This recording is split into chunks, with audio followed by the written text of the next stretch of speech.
Tu as eu combien au bac? Tu as eu 11, tu nous as dit? J'ai eu 11 en Ok. histoire. Ok. Comme quoi, on Comme peut avoir quoi. 11 et faire un doctorat. Exactement. Et croyez en vos rêves, les puces. Accrochez-vous. Maintenant, je vais vous demander de taper les pieds.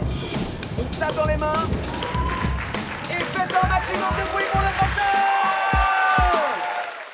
Bonjour Manon. Bonjour. Merci d'avoir accepté cette invitation. Bah, merci pour l'invitation. Je suis trop content que tu sois là. Ça fait plaisir. Avant de commencer, j'ai un petit test de fame pour voir Ouais. si t'es vraiment connu ou pas. Non, je te le dis tout de suite, mais oui, ok. Et si tu réponds non aux 4 questions, Je suis pas connue. ouais, tu peux rester là du coup. Ok. Ok. Et du coup, si je dis réponds oui, c'est fini. C'est fini. Bah, j'ai envie de répondre oui juste pour te troller, mais T'as d'autres trucs à faire, c'est pour ça. Est-ce que tu as déjà été invité à participer au jury de l'émission Miss France? non. Non. Ah, peut-être un Ok, jour. ça va aller. Si c'est ce niveau de fame, Ouais. ça va. Je m'adapte, hein, mais. Oui, bien sûr. Est-ce que tu as un tourbus? Non. Est-ce que tu as été contacté par Amazon avant Eric et Ramsey pour représenter Comedy Class saison 1? Non. Non plus, ok, on est pas mal, la dernière. Et est-ce que tu as récemment posté sur ton compte Instagram pour signaler que tu allais jouer dans Bref saison 2? Non, mais je suis invitée à l'avant-première. Alors, qu'est-ce qu'il y a? Eh ouais, attention. Ok. C'est pas du tout pareil que jouer dans la série, mais c'est déjà pas mal. Oui, c'est vrai. J'ai reçu un message de Navo me disant donne-moi ton mail, donc s'il te plaît. Ok, c'est ok. Ok.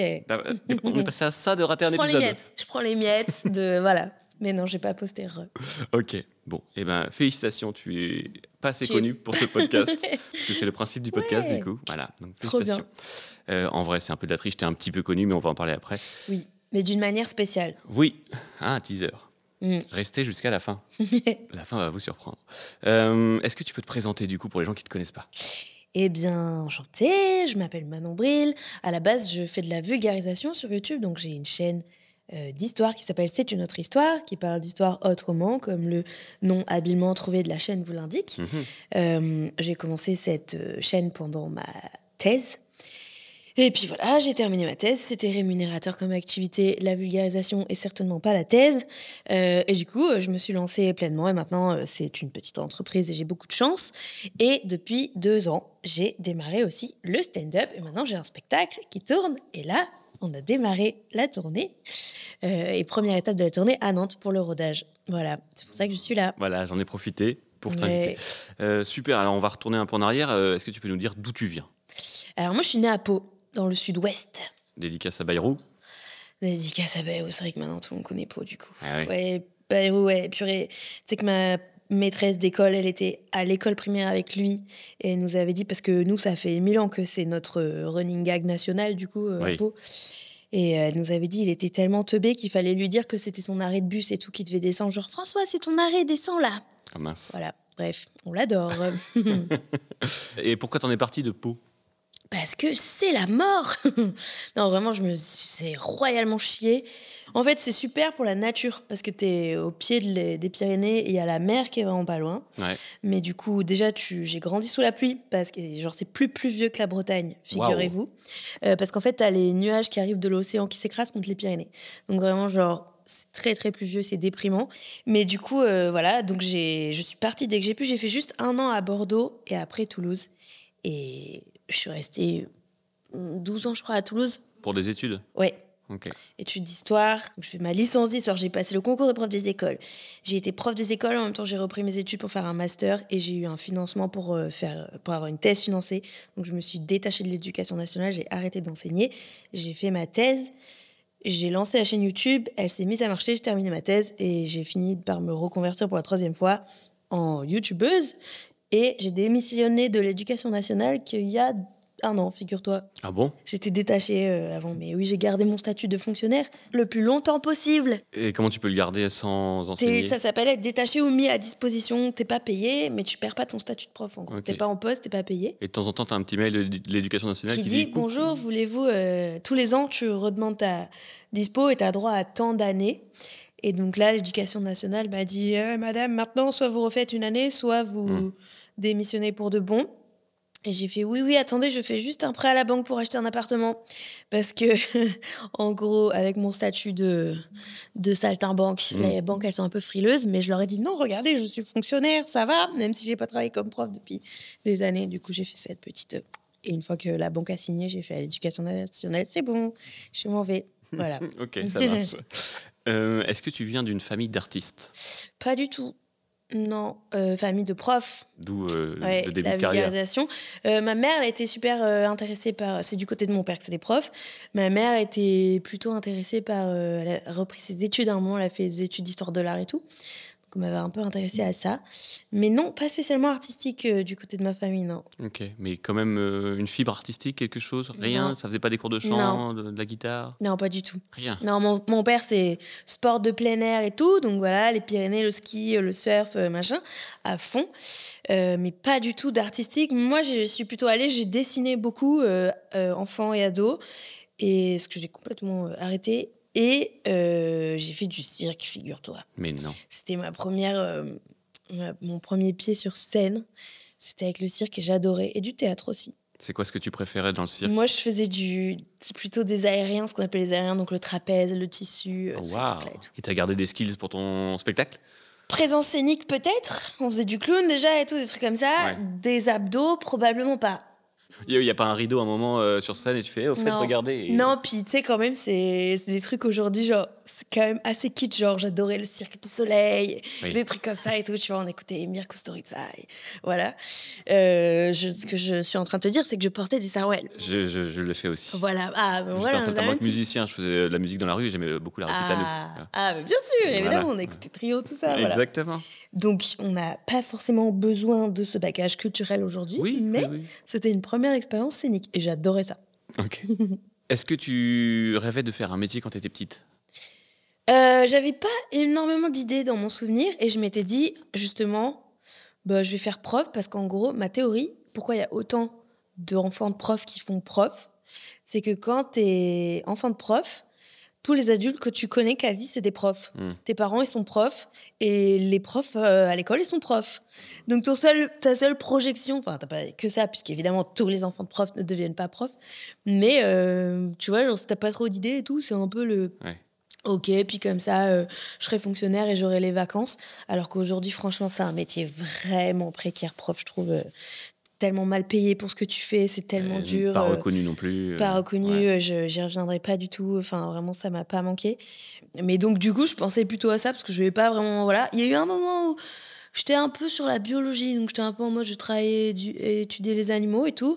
Et en fait, comme j'adorais le dessin, et que je dessinais beaucoup fin terminale, là, je me suis dit, ah, en fait, je vais faire du dessin animé. Et donc, j'ai postulé à des classes prépa, que des classes prépa scientifiques, parce que j'ai fait un bac S, que des classes prépa scientifiques, sauf mon tout premier choix, c'était une classe prépa littéraire à Bordeaux, avec option art plastique. En me disant, de toute façon, je l'aurais pas. T'avais encore ton sarouel, tu l'avais gardé au Ouais, cas bien où. sûr, Ouais. bien sûr. On est en plein dans la première année de fac encore, ouais. Et en fait, j'ai été prise parce que j'avais un bac S, j'imagine, alors que pourtant, franchement, je l'ai eu au ras des pâquerettes. Mais voilà, donc j'ai été prise et en fait, j'ai découvert les matières littéraires pour de vrai en prépa littéraire. C'est-à-dire autrement que les 3 heures de français ou je sais plus combien on avait par semaine en S, là, qui était vraiment pas ouf. Et là, j'ai adoré et notamment, j'ai eu des profs d'histoire incroyables. Et c'est là que je suis tombée dans l'histoire. Ok. Et que j'ai fait, ok, en fait, c'est comme ça qu'on comprend vraiment le monde et la société. C'est les sciences humaines, c'est pas les sciences dures. Et donc voilà, ça a été le virage là. Ok. Est-ce que en dehors d'être prof, t'as fait des petits boulots? J'en ai fait qu'un seul. J'ai été 3 semaines sur des chantiers dans le BTP. Ok. Mon père, en gros, sa philosophie, c'est tu te reposes l'été, tu fais pas des petits boulots, mais tu travailles bien l'année, ça me coûtera moins cher que trop payer une année si t'as raté, donc repose-toi et tout. Mais il y a eu une année où il y avait beaucoup de grèves à Toulouse et à la fac et tout, et de blocage, et donc on reprenait pas les cours avant le mois de novembre, un truc comme ça. Et là, j'étais vraiment en train de glander à la maison, et il m'a dit tu prends un petit boulot. J'ai traîné des pieds de ouf comme une gosse de riche. Et il m'a dit ok, tu peux chercher de boulot. J'ai un pote qui travaille dans le bâtiment, tu vas aller faire 3 semaines avec lui. Donc je suis allée faire 3 semaines sur les chantiers, et franchement, c'était bien formateur, c'était très cool. En fait, j'ai bien aimé apprendre à faire des trucs de mes mains, tu sais, genre basique, mais quand même un peu de plomberie, un peu d'électricité, un Ah, peu t'as de touché un peu à placo. tout, ouais. Ouais, en gros, j'arrivais le matin au truc du chantier et le chef de chantier me disait aujourd'hui tu vas avec eux, aujourd'hui tu vas avec eux. Et donc, j'étais pas forcément tous les jours sur les mêmes trucs. Un jour, j'ai fait le sol en gomme tu sais, des aires de jeu, là, Ouais. comme les pistes d'athlée et tout. Ouais. Voilà, je fabriquais ça. Genre, tu mets toute la gomme dans un gros bac et de la colle et tu mélanges avec un gros mixeur comme ça. Ensuite, il faut l'étaler et bien, machin, bref. J'ai coulé une dalle en béton aussi. Enfin, pas moi toute seule, évidemment, hein, mais genre, j'ai aidé. En 3 semaines, j'ai Non, construit bien un sûr. immeuble 8 étages. Mais c'était bien, et oui, ça m'a permis aussi de voir un autre type de métier et de me Mhm. dire est-ce que c'est ça que j'ai envie de faire ou non. Mais c'est trop bien, ouais, on devrait tous Ouais. passer par là. Parce que Ouais. moi, aujourd'hui, pour changer une ampoule ou quoi, putain, et Mhm. tuto YouTube et tout. Eh ben, heureusement qu'il y a tous les tutos YouTube de la série. Exactement. Mais comment Mais ils faisaient oui. avant? Carrément. Est-ce que tu as des objectifs de vie? Moi, je vis assez. Depuis que la chaîne a démarré et tout, je suis très court terme, c'est-à-dire, ok, le prochain gros projet sur l'année, c'est ça, ou pour dans 2 ans. Mais j'ai pas trop de projection plus loin parce qu'en fait, il y a toujours des choses qui arrivent que j'aurais jamais imaginées et qui sont folles et qui sont géniales. Genre vraiment, il y a 2 ans, tu m'aurais dit, dans 2 ans, t'as un spectacle, tu fais une tournée, j'aurais pas du tout imaginé quoi. Donc là, je suis un peu en train d'accomplir ce genre de truc. Ça me fait trop kiffer cette nouvelle dimension. Je dirais que peut-être mon ambition, c'est d'aller dans une très belle salle parisienne à la fin du spectacle. Mais en tout cas, pour l'instant, la progression, elle se fait. Tu vois, genre, on a commencé dans une petite salle pour faire le rodage à la Comédie des Trois Bornes à Paris. Là, on est en train de faire rodage. Pour toute l'année, c'est rodage. Donc, on tourne dans des petites et des moyennes salles et tout. Mais il y a déjà, je sais pas combien de dates de tournée, c'est ouf. Et on a réussi à avoir l'Européen. Donc, à partir de septembre prochain, à Paris, je serai dans une belle salle que j'en rêvais trop de ouf. Je savais pas si on l'aurait, s'il m'accepterait ou non. Je sais toujours pas si on va réussir à la remplir ou pas. Ça se remplit tranquillement, mais c'est dans longtemps encore. Ouais. Mais voilà, tu vois. Et en fait, je vois les étapes continuer et tout. Ben, j'espère bien à la fin faire une trop belle salle, genre un Trianon ou l'Olympia. J'en sais rien, c'est pour dans vraiment longtemps quand le spectacle il sera arrivé au bout de sa durée de Mhm. vie. Mes projections à long terme, c'est que des trucs comme ça, tu vois, genre l'état d'après, c'est ça, ou c'est cette grosse vidéo sur laquelle je suis en train de taffer, qui devrait sortir dans l'année. Mais j'ai pas de méga projection de genre, je sais pas, un jour je vais faire du cinéma ou ce genre de truc, tu vois. Moi, je te le dis, dans 2 ans, tu fais du cinéma. Ouais, en vrai, Est-ce que ce tu- serait ouf. Alors, je pense pas qu'on vienne me chercher pour ce genre de truc, mais je me suis déjà retrouvée dans des choses tellement improbables par rapport même à ma trajectoire. Mais tu sais, par exemple, j'ai déjà été invitée au César une fois, juste en spectatrice, bien sûr. Mais tu m'aurais dit ça par rapport à faire des vidéos d'histoire sur YouTube et aller un jour au César. Ouais, quel est le rapport, tu vois? Donc, Heureusement que j'ai pas mis ça dans mes questions fame du début. oui, Est-ce que c'est tu as vrai. déjà été invité au César? J'aurais dit, Oui. bah ouais, écoute. Non, mais enfin, tu vois. Donc, j'ai un peu un truc de. Je suis excitée toujours de voir la suite, mais je sais ça sera que des choses que j'attendais pas, tu vois. Ouais. Trop de chance, hein. Eh ben, on va aller sur un truc plus léger. C'est quoi tes angoisses? Écoute, je suis d'une nature assez anxieuse, mais ça va beaucoup mieux depuis que je fais de l'EMDR avec ma psy. Tu peux juste rappeler ce que c'est ici? Alors, ça peut être des traumas ou ça peut être de l'anxiété, par exemple, avec des projections que t'as mais qui sont jamais arrivées et tout, mais en gros, des images qui te terrifient. Moi, j'ai perdu ma mère il y a quelques années. J'ai dû faire face à une autre urgence émotionnelle juste derrière parce que je me suis retrouvée dans un MeToo. Donc, en gros, j'étais en train de faire mon deuil et par-dessus, il a fallu s'occuper d'un autre drame psychologique. Et du coup, j'ai enterré le deuil de ma mère sans vraiment le processer. Et plus tard, je me suis retrouvée dans un état anxieux généralisé, hyper vénère, parce que, m'a dit ma psy, j'ai bloqué l'émotion tristesse. Et du coup, le corps qui n'a pas pu expulser et traiter ces émotions-là, il me l'a exprimé avec énormément d'anxiété et tout. Et donc, le MDR, c'est ce souvenir traumatique que tu as mal rangé. Les séances de MDR vont aider ton cerveau à le reprocesser comme il faut. En gros, tu dois te plonger dans le souvenir traumatique, ce qui est très difficile. Donc moi, par exemple, c'était le chevet de ma mère en train de mourir, mais machin, ça va être son accident, machin, ça va être son viol, etc. Donc c'est dur parce qu'il faut accepter de te replonger physiquement dans l'état traumatique pour pouvoir le traiter. Et pendant que tu es dedans, on va activer successivement les 2 hémisphères de ton cerveau. Donc soit ça peut être en suivant le doigt, enfin ta psy va faire comme ça avec son doigt et tu vas suivre avec les yeux, ou nous on le faisait en fermant les yeux et je tapotais comme ça à droite à gauche et en gros ça active les parties de ton cerveau. Ça reproduit artificiellement une phase du sommeil, je sais plus quelle phase de sommeil, j'ai oublié le nom, je sais plus si c'est paradoxal ou autre, mais en gros qui est le moment de la nuit où tu traites les infos de la journée et tu les ranges justement. Donc là, tu le recrées artificiellement en te mettant dans l'état de revivre cette situation et tu l'as fait ranger par ton cerveau. Et c'est pas que tu oublies, mais c'est juste que tu reprocesses ce souvenir qui a mal été rangé pour qu'il soit plus un souvenir qui te déclenche. Et en gros, tu fais dire à ton cerveau, ceci n'est plus un danger. Et depuis que j'ai fait ça, mon niveau d'anxiété est vraiment beaucoup plus bas. Et oui, j'ai peur de mourir, mais c'est plus du tout un truc qui me hante ou qui me fait peur tous les 4 matins comme ça pouvait être avant. D'une manière générale, je suis beaucoup plus apaisée. Pendant ces périodes-là, c'était impossible pour moi de regarder les actus, par exemple. Impossible. Aujourd'hui, je le fais pas beaucoup parce que bon, c'est quand même voilà, Même c'est si t'es pas déprimant et anxieux, tout. c'est déprimant. Ouais. Mais je peux le faire sans faire une crise d'angoisse derrière, par exemple, Ouais. tu vois.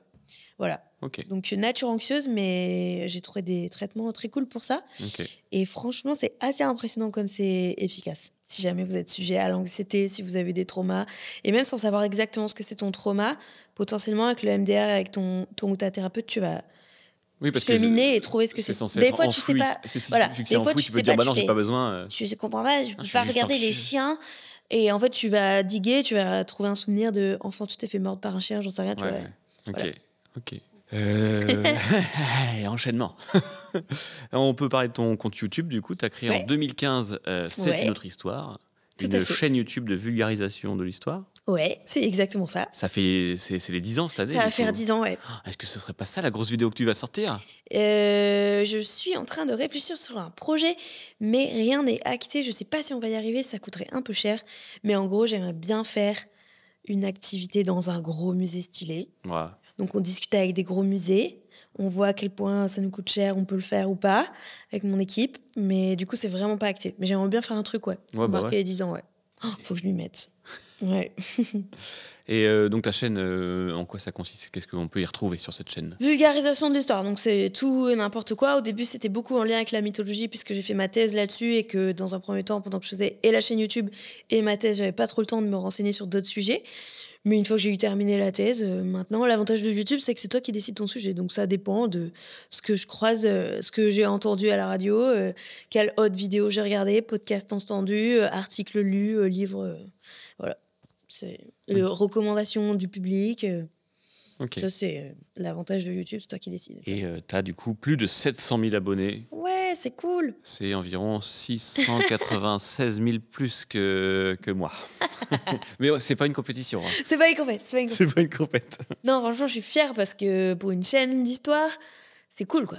Oui, Pour c'est une chaîne clair. d'histoire tenue par une meuf, Oui, c'est vrai. c'est cool. C'est vrai. Ouais. Non, non, je suis fière de ça, ouais, carrément. Oui, d'ailleurs, parce que la place des meufs sur YouTube, il y a la place, hein, allez-y, Il y a la n'hésitez place. pas. Ouais, bah, il y a des meufs surtout, mais elles sont vraiment invisibilisées, c'est ça qui est Ouais. terrible.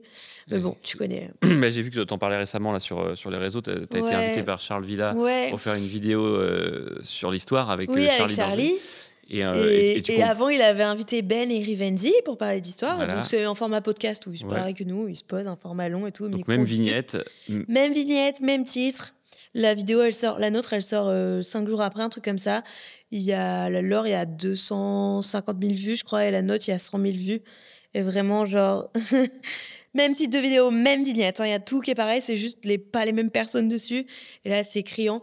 Et parce qu'évidemment, j'ai partagé ça sur les réseaux et tout le monde s'est empressé de dire oui, mais c'est parce que Ben et Rivenzi Oui, sont j'ai plus vu. populaires que vous.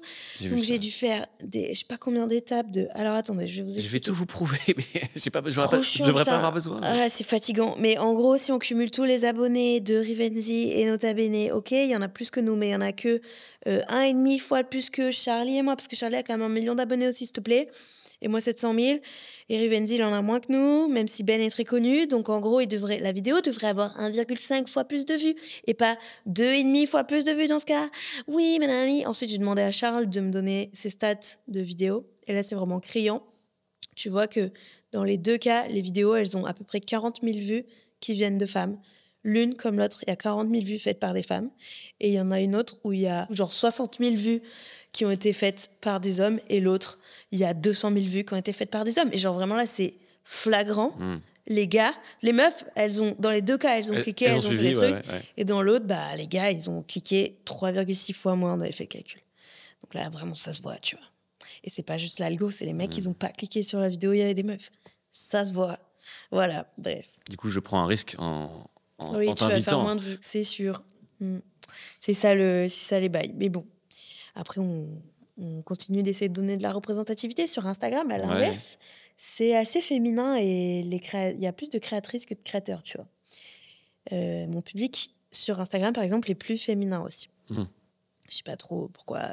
Qu'est-ce que quoi? Et ta commu, elle est comment? Elle est plutôt saine? Trop mimes. Trop mimes? Ouais. J'ai cherché un peu dans les commentaires, je me suis dit, j'ai bien trouvé des commentaires de haters. Toi, on a toujours. J'ai pas trouvé. Il y en a. Ah ouais? Sur le moins truc, même pas féministe que je fais, genre féministe, il faudrait que ce soit militant, mais juste si je parle de femmes. Alors, sur Insta, justement, ça fait croître mon compte de ouf. Je pense qu'il est dans un algorithme pour des gens que ça intéresse. Sur YouTube, systématiquement, je perds des abonnés. Genre, j'ai fait une vidéo cet été sur les premières femmes qui ont couru un marathon alors que c'était interdit aux femmes. C'est vraiment le degré zéro du militantisme. C'est-à-dire, dans les années 60, c'était interdit pour les femmes de courir un marathon parce qu'on disait « c'est très dangereux, votre utérus peut tomber. Vous allez mourir. Pire, vous pourriez développer des poils. » Donc, les femmes, elles couraient pas des longues distances. Déjà, ça se faisait pas de courir tout court en dehors de pistes d'athlétisme et tout. Donc, c'était que dans des clubs. Et les clubs, c'était masculin, etc. Il n'y avait pas beaucoup de place pour les femmes là-dedans. Et il y a une première meuf, Bobby Gibb, qui a dit « Non, mais moi, je cours un marathon, en fait, sans problème. Je m'entraîne toute seule dans la forêt, puisque dans la rue, ça le fait pas. Mais voilà. » Et on lui a dit « Mais non, c'est impossible. » Et du coup, elle s'est incrustée dans un marathon en cachette. Elle a couru le marathon sans dossard, du coup. Tu sais, genre, elle s'est cachée dans les buissons au départ. Elle est sortie, elle s'est cachée dans le peloton et tout. Elle a vite été repérée par les médias et tout, mais elle a couru sa course. Et à la fin, on a dit « Waouh, les femmes peuvent courir un marathon. On va ouvrir le marathon aux femmes. » Pas du tout. Ça a duré encore des décennies avant que ça arrive. Bref. Donc, je raconte cette histoire qui, pour moi, est genre vraiment une très belle démonstration de comment, et c'était dans les années fin 70, C'est pas ces si meufs vieux, elles font ça, c'est vraiment hier. Aujourd'hui, t'as personne qui dirait une femme peut pas courir un marathon. Donc c'est un parfait exemple qui pour moi fait pas débat, tu vois. Bah, j'ai posté cette vidéo, j'ai perdu des abonnés, tu vois. Et c'est même pas du Il y a féminisme même pas en soi, c'est exactement. de Il y l'histoire. a même pas de ouin les hommes ou je sais pas quoi, Ouais. tu vois. C'est juste je vous raconte ça, l'histoire est incroyable, les meufs. Déjà, faut la déterre de courir un marathon, du coup s'entraîner toute seule. Et en plus, quand on te dit que tu vas mourir, enfin, excuse-moi, mais moi, un docteur, il me dit, tu vas mourir si tu fais ça, je le fais pas, tu vois. Donc, les meufs, elles sont ouf, tu vois. Enfin, je sais pas, les parcours, ils sont trop émouvants. Bah, ça me cause des désabonnements. Juste ce sujet, imagine, sur YouTube. Ok. Mais mon public, il est un peu plus masculin sur YouTube. Il y a genre 60% d'hommes, 40% de femmes. Sur Insta, l'inverse. Ok. Voilà. Donc tu dis que tu t'y connais quand même vachement en histoire. T'as un doctorat, c'est ça? Je m'y connais dans une toute petite part de l'histoire très précise de mon doctorat, mais tout le reste, pas du tout. Est-ce que je t'ai préparé un contrôle?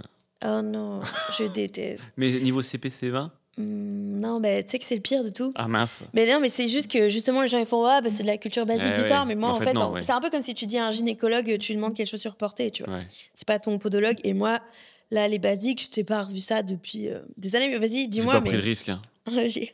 Quel est le nom du célèbre empereur français qui portait un chapeau en triangle? Oui, ok. Napoléon. D'accord, si c'est ça, ça va. Tu as 20 sur 20. Merci. Quelle célèbre femme a défendu la France contre les Anglais au XVIe siècle? Jeanne d'Arc. Oh là là, mais qu'est-ce que... c'est doctorat en Non, mais tu vas histoire. voir s'il y en a une que je loupe, et ben, ça sera pas con. Au début, je voulais qu'on le fasse tous les deux. Tu sais, j'ai demandé à ChatGPT de me trouver des. Ah, t'as demandé à questions. ChatGPT. Et je me suis dit, je veux pas les réponses et quelqu'un Ouais. me les notera et on le fait tous les deux. Et en fait, je me suis rendu compte que j'étais Bon, tu vraiment. les avais, non? Les deux premières, Ouais. en fait, c'est après ça monte. Tu vois. Vas-y, Là, on a je- fait CPC20, CE2, CM1. Là, c'est CM2 6e. Ok. Qui a inventé l'imprimerie en Europe au 15e siècle? Putain, bah, Bah, c'est bien. Celle-ci, je l'avais aussi. J'ai pas le prénom. J'avais que le nom de famille. j'ai pas le prénom non plus. Johannes. Johannes. En 5e, 4e, qui a signé l'édit de Nantes en 1598, mettant fin aux guerres de religion en France? Henri IV. Ah waouh, ça je l'avais pas, tu vois, par exemple. Ah, tu vois. D'ailleurs, quelle était la couleur du cheval blanc d'Henri IV? Marron parce qu'il est tombé dans la boue. Ah non. Moi, je disais ça à l'école Oui. quand j'étais enfant. Oui, mais moi j'ai découvert qu'il y a une vraie réponse à cette question. Ah oui? Oui, c'est pas blanc du coup, Ouais. c'est gris, Ouais. parce que la couleur blanche chez les chevaux n'existe pas. Ok. Alors, abus de langage, j'ai envie de Un dire. peu dingue. Mhm. Voilà. Incroyable. C'est- Mind blow. 3e seconde, attention, ça se corse. Là, ça peut commencer à être un peu... Que signifie le sigle CEE, créé en 1957? Communauté européenne, nanana. Économique. Économique. Ouais, Mais là, bon. ça commence, Ah, ça commence à être plus trop dur, loin dans bah- les souvenirs. J'ai eu 11 en histoire d'ailleurs au bac, figure-toi. 11. Moyen. Comme quoi. Et première terminale, donc la question la plus Ouais. dure. Quel est le rôle de la conférence de Bandung, je ne sais même pas si je le dis bien, en 1955 dans l'histoire du tiers-monde? Là, c'est... Non, ça, j'ai pas. Ouais, c'est chaud ça. Mm. Elle a réuni des pays récemment décolonisés et posé les bases du non-alignement. Du non-alignement. Je vois rapport aux planètes qui s'alignent des fois. Exactement. Là, ils ont dit plus jamais les planètes ne s'alignent. J'ai tellement pas compris Je la suis réponse. docteur en histoire, ok? Croyez-moi. J'ai tellement pas compris la réponse que j'ai dû voir ce que c'était le non-alignement. Et en fait, le non-alignement, c'était pendant la guerre froide, tu prends pas position Ah. pour l'un ou pour l'autre. Logique. Et du Ok. coup, j'étais en mode, hey, je rapprends des trucs, c'est super chouette. Oui, c'est vrai, moi aussi, écoute. Voilà. Tu vois Finalement. Mm. Ok. Donc, tu as eu combien au bac? Tu as eu 11, tu nous as dit. J'ai eu 11 en Ok. histoire. Ok. Comme quoi, on Comme peut avoir quoi. 11 et faire un doctorat. Exactement. Et croyez en vos rêves, les puces. Accrochez-vous. Mm. Tu as lancé un festival l'année dernière. Oui. Première édition du Culture Fest. C'était pas la première, c'était la 3e déjà, C'était figure-toi. déjà la 3e, Ouais. je suis très mal Non, renseigné. non, mais t'inquiète. C'était la première avec une assez grosse... En gros, la première année, c'était un peu une V0. C'était un peu comme la 2e l'an dernier. Donc, le Culture Fest, c'est un festival de vulgarisation, enfin, culture au sens large. Donc, il y a vulgarisation, humour, podcast, marché d'artistes, drag show, blind test, karaoké le soir et tout. Voilà. C'est le meilleur week-end de l'année. Donc, Dit comme ça, c'est sûr. checkez ça. Venez sur Insta si vous voulez ne pas louper la vente de places qui va pas super tarder. Peut-être qu'à l'heure où je vous parle, les places sont déjà en vente parce que on vise d'ouvrir la billetterie le 13 février. Je sais pas si on va y arriver, mais on vise ça. Il y a moyen que ce soit en vente quand vous voyez ça. Je mettrai le lien de la billetterie dans la description. Il y a moyen que tout soit déjà vendu, donc ruez-vous. Désolé pour ça. Je suis vraiment trop dans le montage. Non, mais on a vendu vite l'an dernier, mais cette année, pour la première fois, on va faire 2 jours. Donc peut-être ça va mettre un peu plus de temps à se vendre, parce qu'il y a plus de place à vendre. Bref, première année, on a fait juste une soirée. Donc on était 3 sur scène, vulgarisatrices, Charlie Danger, Marine Perrin et moi, et un humoriste, Yacine Bellous. Et le soir, il y avait un DJ set de Isa Mabiche. Donc voilà, là, c'était juste un petit échauffement pour moi et ma team. Et à ce moment-là, on n'était que 2, avec mon bras droit, Marie, qui met sur ma chaîne. Bref, ça s'est très bien passé. Du coup, l'année suivante, on a fait l'édition comme je la voyais à la base sur une journée. On était d'abord au Mazette, donc c'est une péniche à Paris. C'est l'ancienne Concrète, pour celles et ceux qui ont connu cette boîte de nuit à l'époque. Donc c'est dans un gros bateau en face de la gare de Lyon.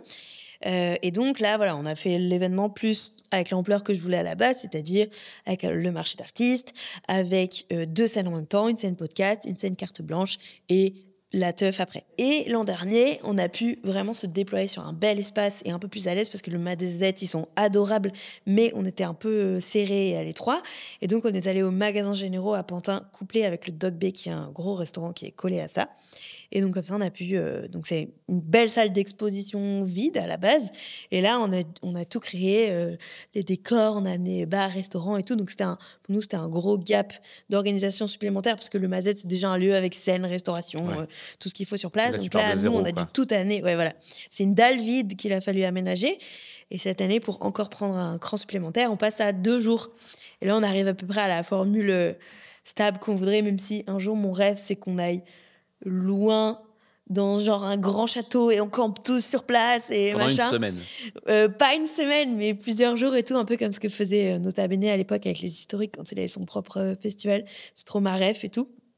Mais bref, mais ça c'est pour dans plus tard quand on aura fidélisé le public aussi qui sera prêt à se déplacer, à venir camper, machin.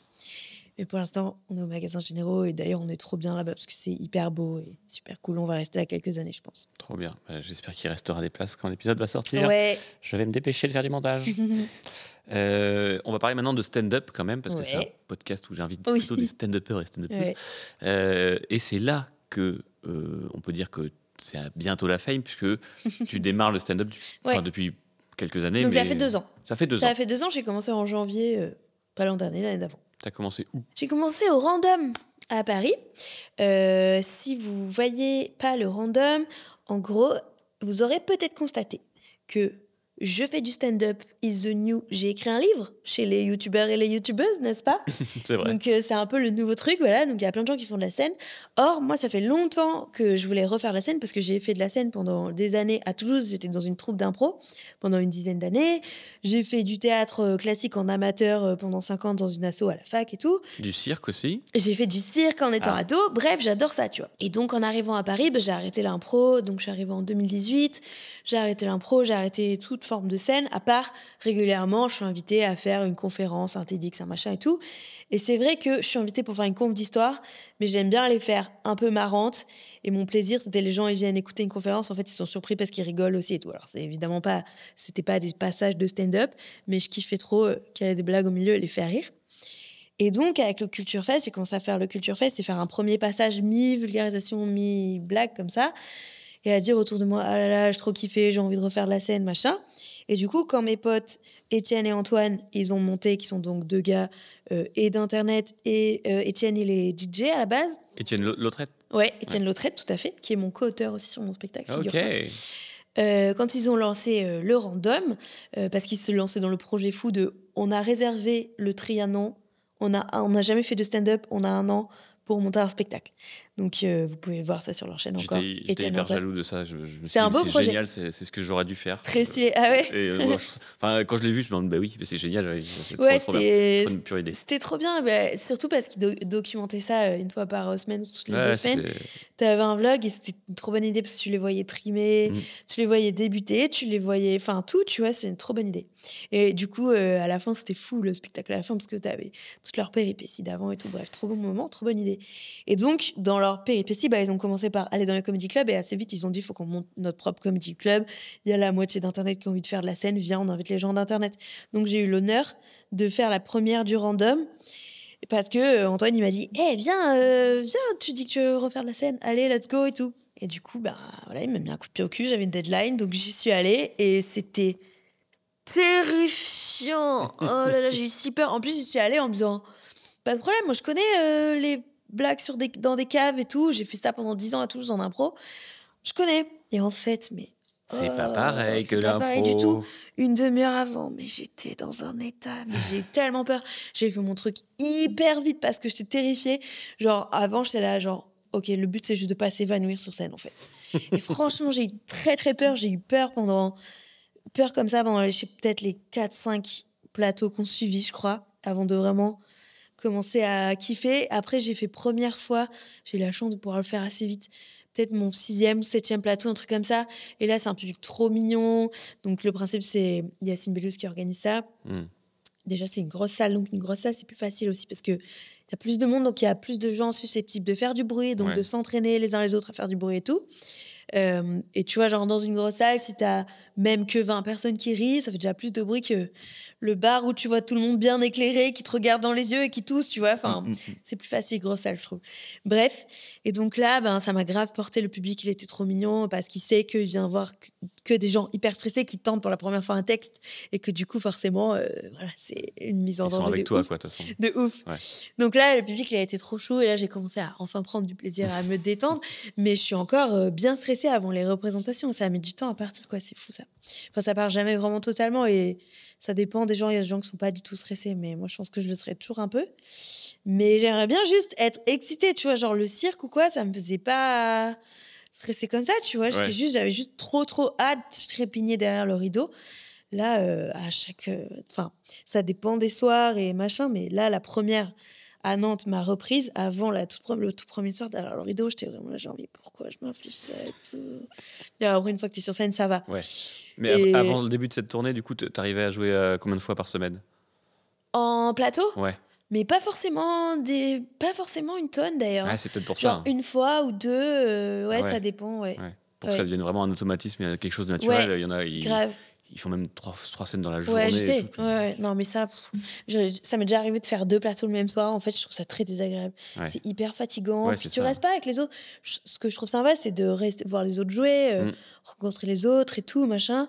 Et quand t'enchaînes et tout, machin, parce que je comprends que pour des besoins financiers, pour t'entraîner, machin, tu le fasses. Mais c'est pas hyper agréable, tu vois. Je trouve ça cool de rester un peu avec les gens. Bref, quand tu peux te le permettre. Ok. Donc sur scène, tu parles. D'histoire. C'est ça. Pas beaucoup de moi. Ouais, ok. Plus. En gros, mon spectacle, c'est. Je prends des exemples qui sont gauleries, mais qui, j'espère, te permettent un petit pas de recul par rapport aux codes sociétaux qu'on s'inflige ou ce genre de trucs. Mon exemple que je donne toujours, c'est que j'ouvre le spectacle avec le fait que dans l'Antiquité, c'est très mal vu d'avoir une grosse teub. Et du coup, je fais un dialogue de mecs qui s'insultent de grosse teub, parce que c'était une insulte dans l'Antiquité. Donc c'est marrant et tout, genre, ah, grosse teub, non, toi, grosse teub, moi j'ai un petit zizi, ok. Voilà, ils se font le ping-pong comme ça. C'est trop marrant parce que c'est décalé par rapport à nos codes. Mais en même temps, j'espère que ça laisse un petit waouh, qu'est-ce qu'on se fait chier avec les injonctions à la masculinité, c'est vraiment random en fait. Voilà, tu vois, c'est plein d'exemples comme ça parce que il y a des trucs importants comme ça que j'ai envie de placer aussi dedans. On fait des blagues avec, mais j'espère que ça te laisse un peu de, voilà, sans prétention aucune, mais un petit peu de, juste un peu de détente par rapport au carcan qu'on peut s'infliger. Dès que tu fais de l'histoire, tu te rends compte de à quel point les codes sociaux, ils ont toujours bougé et tout, et que vraiment chill avec ça, peut-être on peut se foutre la grappe, enfin se lâcher la grappe un peu, tu vois. Ouais, ok. Voilà. Tous ceux qui disent non, c'était comme ça, faut que ça reste Exactement. comme ça. Ouais. Ma phrase récurrente dans le spectacle, c'est que la tradition, c'est une illusion, tu vois. Et que c'est faux, en fait, tout a toujours changé, et que faut laisser tomber. C'est pour répondre évidemment aux trucs conservateurs et tout, tu vois. Ok. En gros, je dis, c'est un truc qui nous saoule, changeons-le, parce que de toute façon, ça va changer. Donc, let's go. Là, c'est le début de la tournée, donc tu prends beaucoup de plaisir à faire. C'est 1 heure Ouais, c'est 1h20, genre. 1h20, ah oui, quand même. Ok, Ouais. 1h20 plutôt que de faire des petits tests de 5 minutes, c'est quoi ce que tu préfères? J'avoue, les plateaux, je suis pas fan. Je trouve ça terrifiant, je trouve ça hyper dur, ingrat comme exercice d'arriver en 5 minutes et de faire comprendre ton univers en 5 minutes à des gens et tout. C'est très dur, ça fait peur et c'est pas toujours gratifiant. Enfin, moi, j'avoue, les gens qui disent « Ouais, faut aller se prendre des vents pour progresser », moi, je trouve pas du tout. À chaque fois que je me suis pris des bides, ça m'a fait régresser plutôt que progresser. Alors qu'à l'inverse, quand le public, il est englobant et accueillant, c'est là où, du coup, tu te détends. Comme pour moi, 50% du job, c'est avoir confiance sur scène. Si le public, il est avec toi, il te met en confiance. C'est là, au contraire, perso, en tout cas, que j'ai pu tester des trucs, mettre plus de temps pour mettre un silence derrière telle vanne et pas enchaîner parce que putain, ils sont pas avec moi, vite, je continue et tout. Tester des petites impros au milieu parce qu'ils sont avec moi. Moi, franchement, à chaque fois que j'ai pris un bid, j'ai de la chance, j'en ai pas eu 10 000, mais j'en ai eu, tu vois, comme tout le monde. Et dont un notamment bien vénère. Bah, en fait, pendant 1 semaine, j'étais en panique avant de monter sur scène. Je faisais tout très vite et moins bien parce que j'avais hyper peur. Enfin, je suis pas du tout d'accord avec le truc de faut se prendre des coups pour progresser. Moi, en tout cas, perso, ça fait exactement l'inverse. Je régresse à chaque fois que je me prends un gros mur. Du coup, derrière, j'ai peur. Il me faut du temps pour remonter la pente et tout. C'est formateur dans le sens où en effet, tu fais oui, bon, bah, j'ai survécu, ça arrivera d'autres fois. C'est moins traumatisant la fois d'après parce que tu sais que tu vas t'en relever. Mais ça me fait pas progresser en stand-up. Moi, je trouve pas. Est-ce qu'il y a déjà eu un tournant important dans ta carrière, tu penses? Bah, ça, démarrer le stand-up, par exemple, c'en est un, tu vois. Ça va beaucoup. J'ai la chance d'avoir déjà une commu, donc ça va beaucoup plus vite. J'ai un peu un ascenseur social par rapport à ce à quoi j'ai accès. Du coup, j'ai la chance qu'il y a un metteur en scène qui soit venu me démarcher. Bah, c'est Théo, que j'ai rencontré déjà, les gars du Random qui les a mis en scène, Étienne et Antoine, justement, au Trianon. J'ai eu la chance que du coup, je croise une productrice, c'est la même prod que Swan Périssé, et que si je lui dis hey, tu veux travailler avec moi, elle me dise oui tout de suite, alors qu'elle va pas forcément dire oui tout de suite à tout le monde, parce qu'elle sait qu'elle va vendre ses places. Je prends mes privilèges, tu vois. Donc ça fait que ça avance plus vite, mais clairement, c'est un gros changement de carrière parce que c'est un autre quotidien, tu vois. Là, je découvre la tournée. Déjà, j'ai découvert jouer dans les comedy clubs le soir, machin et tout, les émotions que c'est et tout. Le rythme devient un peu différent que c'est. Moi, je suis pas vraiment une couche tard, tu vois. Donc là, voilà. Et là, je démarre la tournée jusqu'en juillet. Je vais pas faire une semaine complète chez moi, tu vois. Donc, c'est un autre rythme de vie, c'est un autre quotidien et tout. Donc, ça fait en tout cas, ça fait un changement dans mon rythme de vie, clairement, tu vois. Changement de vie, ouais. Mais c'est trop bien, j'adore. Qu'est-ce qui est le plus dur, selon toi, dans le stand-up? Pour moi, le truc le plus dur, c'est cette confiance. Et du moment où je pense que vraiment, je suis convaincue de ça. Tu peux avoir un texte pas si dingue si tu arrives avec une présence et que tu es super à l'aise et que tu es un peu... ben voilà, un peu sympa, un peu mime, c'est tout. Les gens, ils vont te suivre et on va tous passer un bon moment, tu vois. Le top du top, c'est quand tu arrives à dire ton texte comme si c'était la première fois que tu le disais. Quand tu sais ton truc parce que tu l'as fait 1 milliard de fois, qu'il est super rodé et que tu es en pilote automatique. Quand ça marche très bien, c'est quand tu arrives à le dire comme si on dirait que tu viens d'y penser. Et ça, c'est... Voilà. Mais du coup, c'est du faux naturel, parce que t'es Ah bah tout oui, sauf oui. naturel. Ah, T'es en c'est train de clair. réciter une chanson que tu connais par cœur, Mm. même si c'est ton persona de toi. Mais ça marche bien quand on dirait que c'est naturel, parce que on dirait que tu viens de penser. Tiens, ça me fait penser, nanana et tout, tu vois. Ça m'avait fait ça une fois quand j'avais vu quelqu'un en comedy club. Je me fais ah, il est super fort. Et tu retournes dans un comedy club 2 semaines après, 3 semaines après, tu le vois mot pour mot, Mhm. comme des phrases où il bute, etc. Et tout, tu te dis ah, il m'a bien eu en fait. Ouais, Il m'a ben bien ça, eu. c'est les plus belles. Genre, une de mes grandes fiertés, c'est qu'il y a pas longtemps, j'ai joué à Bruxelles. Et j'ai un passage dans mon spectacle où je parle du fait que Stéphane Bern, il est royaliste et que c'est l'extrême droite. Et du coup, bah, comme Bruxelles, c'est une monarchie, tu vois, enfin, la Belgique, c'est une monarchie. Du coup, j'ai adapté un peu mon texte pour là-bas. Donc, normalement, je dis Stéphane Bern, il est royaliste et ça, c'est l'extrême droite. Et j'explique et tout. Et là, du coup, à Bruxelles, j'ai fait C'est vrai, Stéphane et c'est Bern. super. J'ai fait Stéphane Bern, il est royaliste et ça, c'est considéré comme l'extrême droite en France. Et je fais genre que je venais d'y penser et tout, mais j'avais écrit ce truc-là. J'ai posté ce petit passage en ligne, vu que c'est un passage juste pour les Belges, donc je pouvais le divulgacher, Oui, oui. entre guillemets, même si je vais rejouer à Bruxelles d'ailleurs, mais bref. Et il y a plein de gens qui ont écrit, enfin, je suis fière de moi parce qu'il y a plein de gens qui ont écrit waouh, incroyable cette impro et tout, comment t'as rebondi, alors que c'est fou l'écrit et tout. Mais je suis Et fière t'es de comme- moi, tu t'es vois. comme- Et oui, je suis là, excellent mon plan. Je fais genre, ok, j'ai rien y pensé parce que les Belges ils éclatent de rire évidemment et tout, mais là, j'étais fière de moi, Trop j'avoue.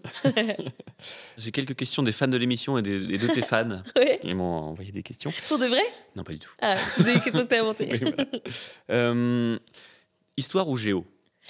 Histoire, évidemment. La géo, blah, caca, on déteste la géo. C'est boring, je déteste la géo. Mais c'est très important, on en a besoin pour faire de l'histoire. Vulgarisation ou vulgarité? Les deux. Ah oui. Ah, moi, je suis team. Ouais, si on veut être vulgaire, on est vulgaire. Qu'est-ce qu'il y a? Ça fait quoi? Qu'est-ce que ça peut foutre? C'est un peu vulgaire, ça, attention. Ouais, précisément. Bon, tu viens un peu d'en parler, mais un feat avec Stéphane Bern dans une vidéo d'histoire, c'est un Mhm. rêve ou un cauchemar? Non, c'est hors de question. Mais pour de vrai, j'explique pourquoi c'est problématique ce qu'il Mm. fait. Et pourquoi c'est ouf que France Télé lui laisse faire sa tribune d'extrême droite, son soft power d'extrême droite comme ça. C'est vraiment du roman national à l'ancienne et tout. Donc, no Stéphane Bern. Mm-mm. Désolé Stéphane, elle ne No. répond pas, elle te ghost. Oui, bah, il s'en fout, je pense, royalement.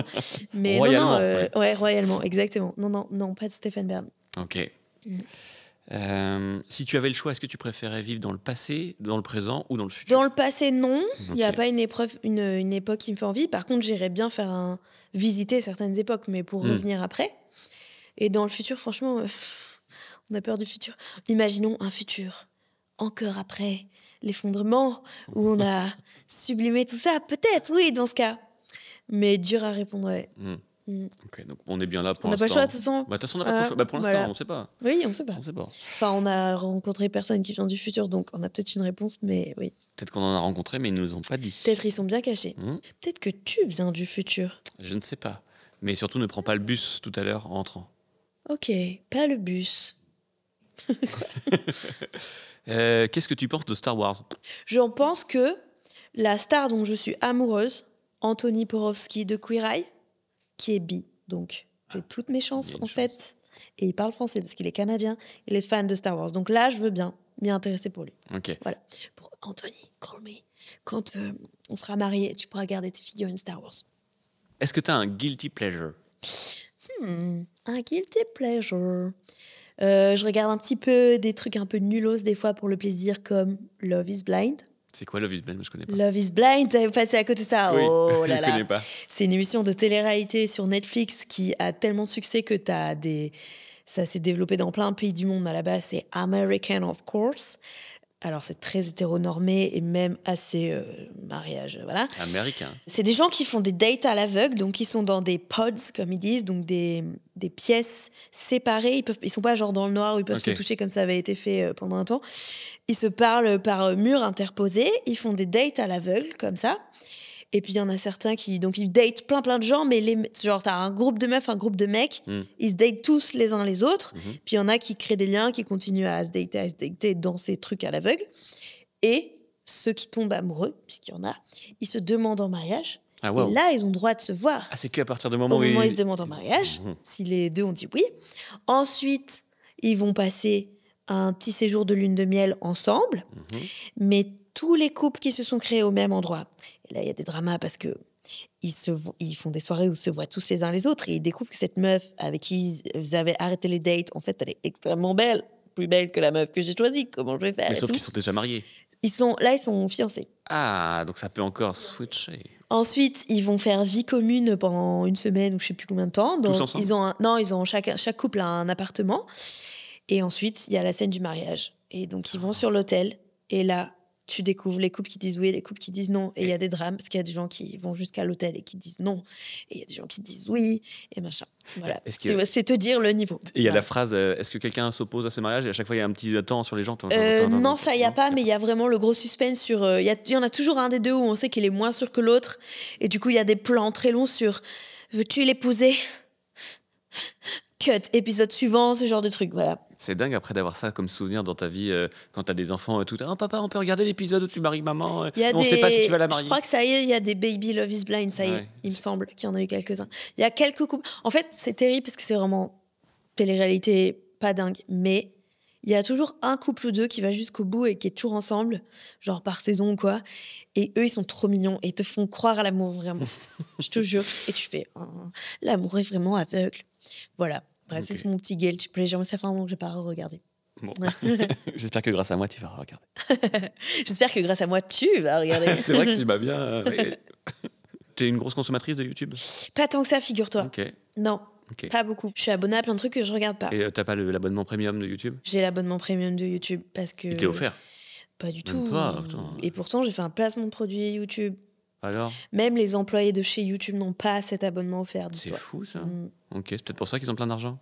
Ils font pas de C'est cadeaux. sûrement sur le dos des employés. Ils font pas de cadeaux. Non, mais non, il m'a pas été offert, mais comme ça, j'ai YouTube Musique et surtout, en fait, en gros, une fois que tu as testé YouTube sans pub, tu peux plus revenir en arrière. Ils le savent. Oui, je l'ai aussi. Donc, tu l'as aussi. Ouais. Voilà. Je l'ai, mais je suis abonné avec d'autres gens, comme ça me coûte moins cher. Ouais, habile. Parce que je voulais savoir, est-ce que tu fais souvent, quand tu vois une vidéo passer, tu fais ah, je la regarderai plus tard et tu mets non, à Oui, regarder plus tard? par contre, je fais abondamment. Voilà. Je les regarde pas, mais j'ai dans ma liste de. 964 oui, à oui. regarder plus tard. Il y a tout ça. Et dont des trucs que j'ai mis, j'ai l'impression, il y a des années. Mon prochain que j'ai enregistré, c'est une vidéo de Simon Gertz. Je sais pas si tu vois Pas trop. cette meuf, j'adore. C'est une meuf qui construit plein de trucs. À la base, elle s'est fait connaître parce qu'elle construisait des trucs qui marchaient pas volontairement. Genre des robots claqués, genre un robot pour boire la soupe qui lui versait sa soupe ça dans me la dit gueule. quelque chose, ça, ouais. Elle est très marrante. Et j'ai un truc que j'ai pas regardé, mais que j'ai enregistré. How brands use design and marketing to control your mind. Une Wow. vidéo que je ne regarderai jamais, mais qui a l'air super. Non, mais en fait, je vois qu'il y a pas mal de vidéos à regarder plus tard que j'ai quand même matées.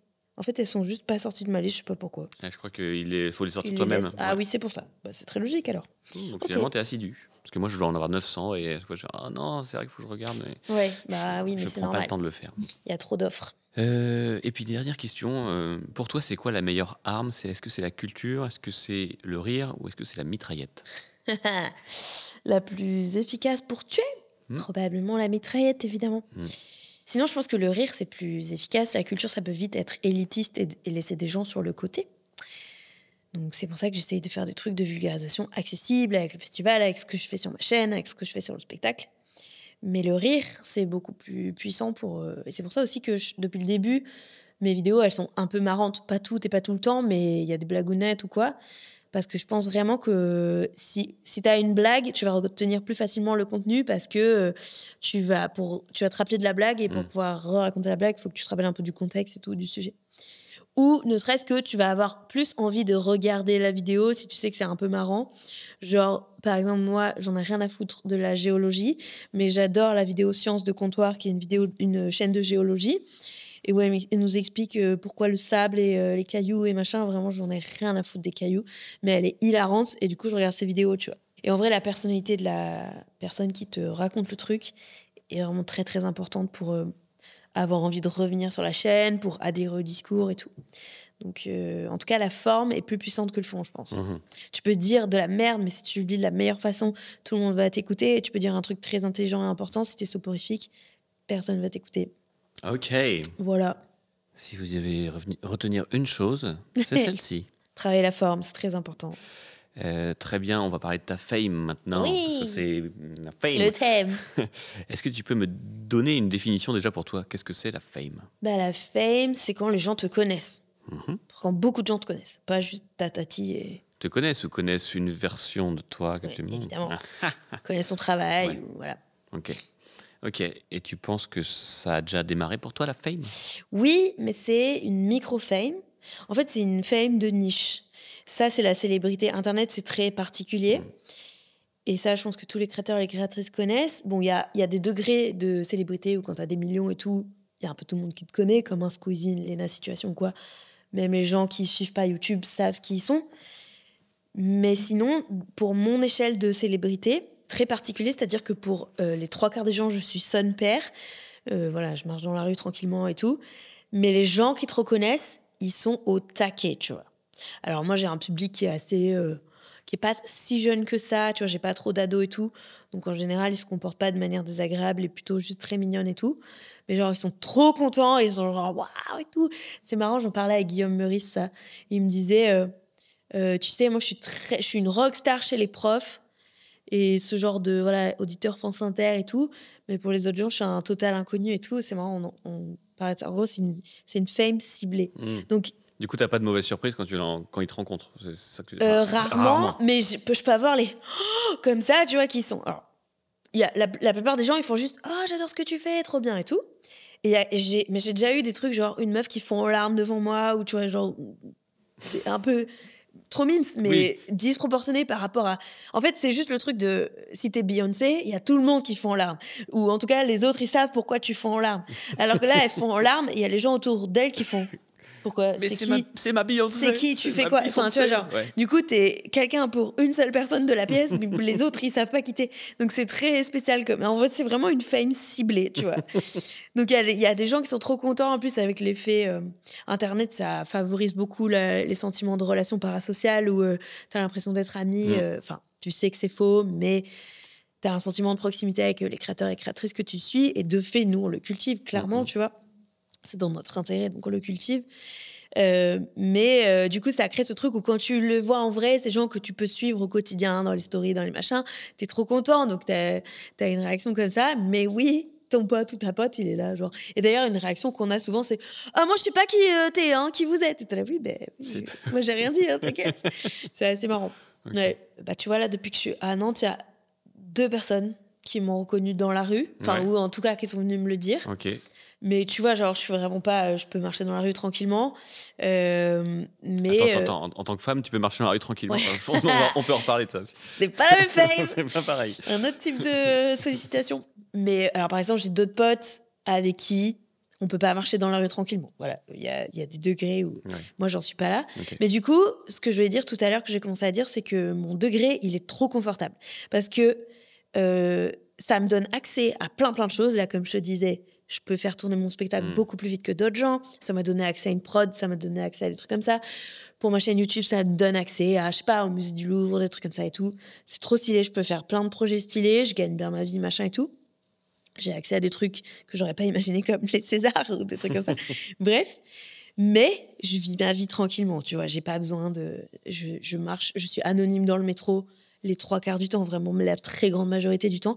Donc c'est hyper agréable comme degré de célébrité. C'est la bonne fame, ouais. C'est vraiment la bonne fame. En gros, il y a des endroits où je sais que ça va être mon public, donc genre les événements de féministes à cheveux bleus, là oui, on m'arrête toutes les 2 secondes et tout, mais c'est des fêtes ou des trucs que j'aime bien, tu vois. Y a d'autres endroits où je vais passer inaperçu total.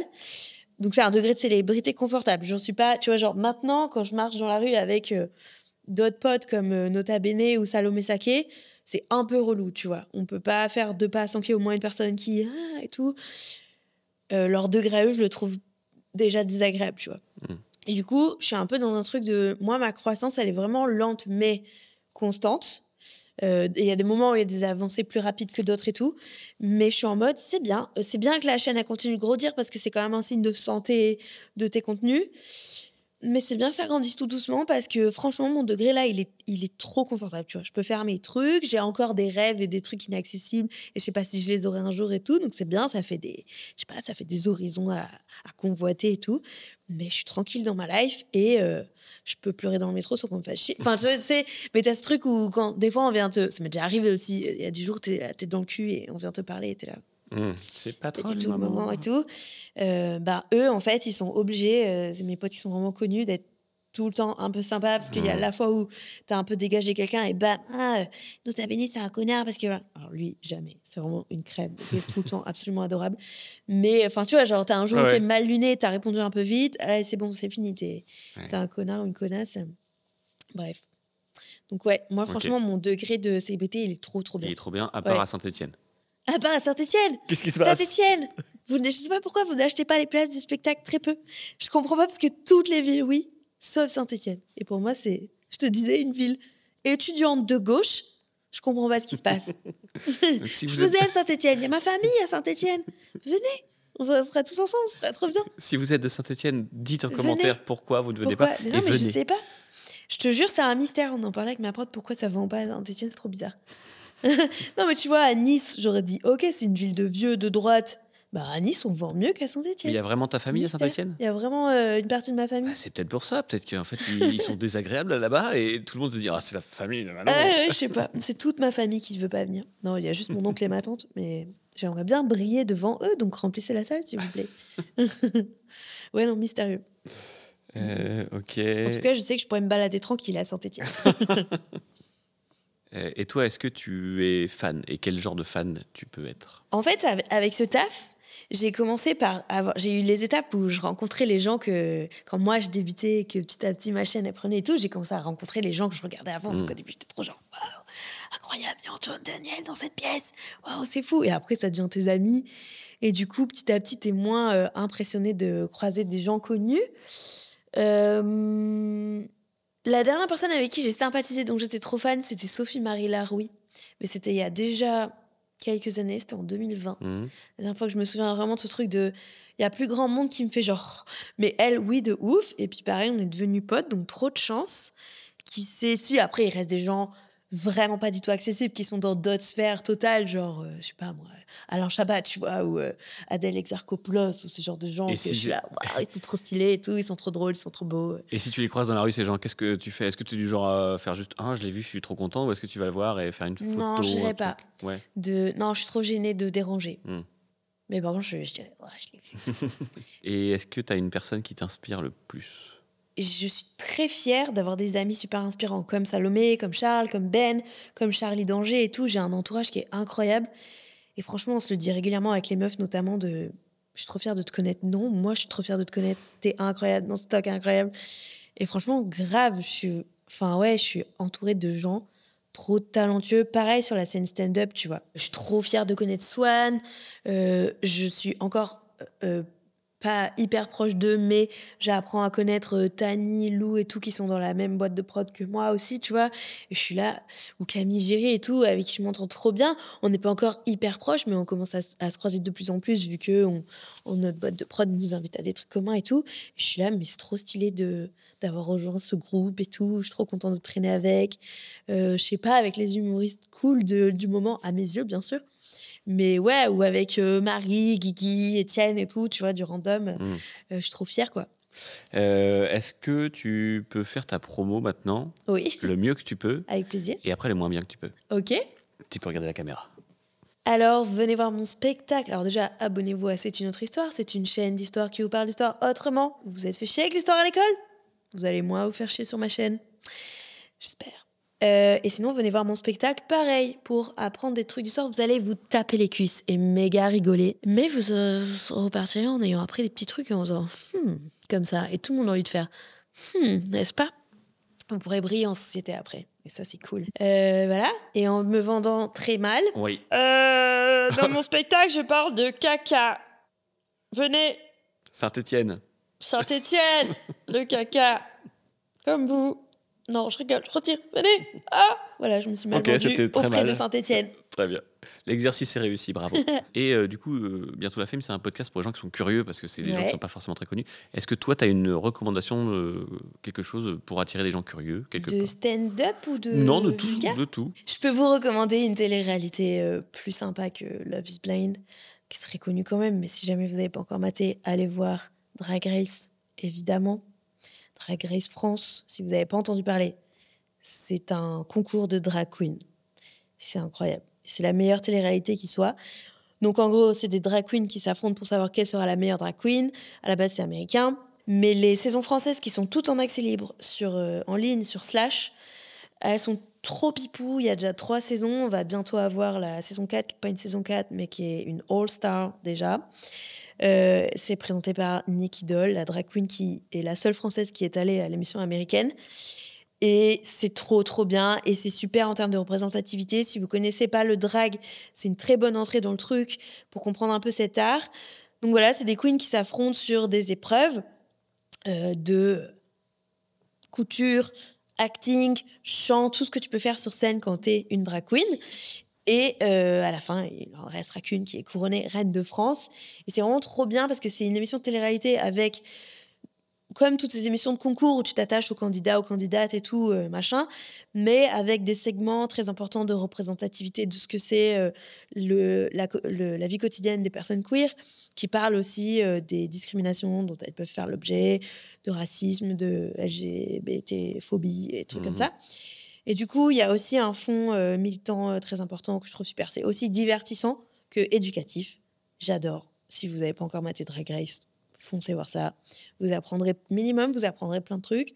Au mieux, vous allez vous prendre de passion pour les immenses perruques et le maquillage à outrance. Voilà. Et on encourage Trump, Elon Musk et Mark Zuckerberg à regarder aussi, du coup. Oui, c'est possible. Bah, franchement, je ne sais pas ce qui va advenir de l'émission américaine, mais j'imagine que quand même, ils sont bien en place. Je leur souhaite.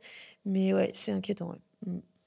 Ok, Manon, merci beaucoup. Ben, merci pour l'invite. C'est trop C'était mignon. avec grand plaisir. N'hésitez pas à suivre Manon sur les réseaux, même si Venez, venez. Si elle a besoin. Je prends tous Allez. les nouveaux, venez. Allez, venez. Et puis, plein de bonnes choses pour ta tournée qui débute. Ouais, merci. Et puis, on espère Et que merci tu encore Nantes, vous êtes les best. Vous m'avez grave accueilli. Trop bien. Bon, merci beaucoup. Merci. À bientôt. Bye bye. Merci d'avoir écouté cet épisode. N'hésitez pas à en parler autour de vous, à vous abonner au podcast. Et si jamais vous êtes chaud, vous pouvez carrément mettre 5 étoiles sur vos plateformes d'écoute préférées et même lâcher des pouces bleus sur YouTube. Bref, tout ce qui peut faire que Bientôt la Fame devienne Bientôt Famous.